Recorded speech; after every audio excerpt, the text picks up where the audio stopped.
دوستانی ارجمند بازی مذکور در برتر خواهد شد و بهتر خواهد شد. رقابت آغاز می شود دوستانی ارجمند.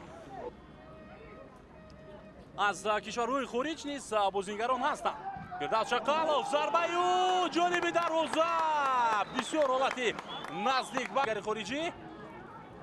خب در خط دفاع صدیشتکی داور پرتاب و داخل جریمه گاه دروازه‌بان نه بازم از دست دادن فرصت را بازیگران دسته خوجند و از نو تلاش کرده می شود. ضربه خیلی هم خوفناک به سمت دروازه.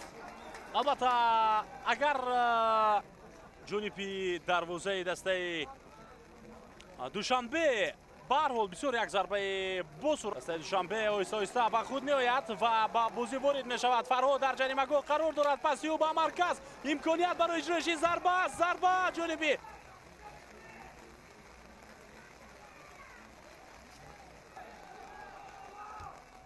ضربه به داخل جریمه گاه و به طور تصادفی توپ به طور دروازه دسته دوشنبه وارد می شود.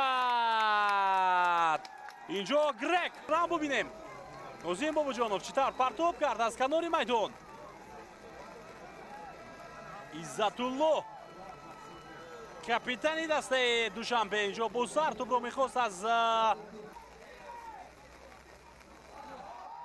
هجوم نوبتی دسته خوجند. دلشاد بازارف از پای افزاییده می شود و این فکر میکنم کارتی زرد است. پایده ویران کنی که داشت بر مقابل سروانی دسته خوجند. ضربه نوبتی جانبی دروازه و گل.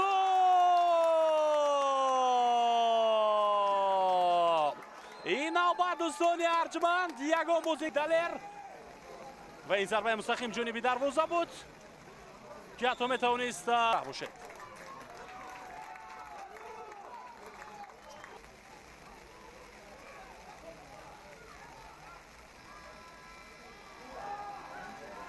امکانیت نوبتی و حساب 3-0 میگردد دوستان ارجمند.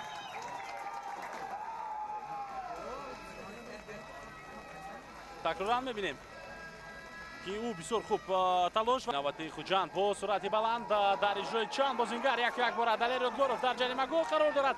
دلیر پسی او دلیر یادگوروف از نو تلاش میکند. باز یک پس ضربه و گل.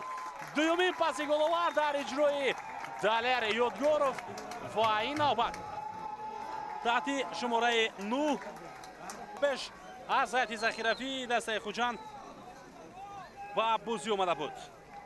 اما چند لحظه پیش یک گل نسبت دسته جوانان، یعنی حساب 4-0 است، نه اینکه 5-0 هم شد. دسته استقلال با به دست آوردن جایزه موسم را آغاز کرد. دسته دوشنبه دوستان ارجمند در نهایت 88 رقابت است و حساب 4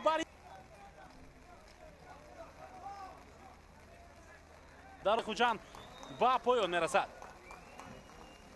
با این غلبه بزرگ و بسیار مهم برای دسته خوجند که در آغاز موسم نو فوتبال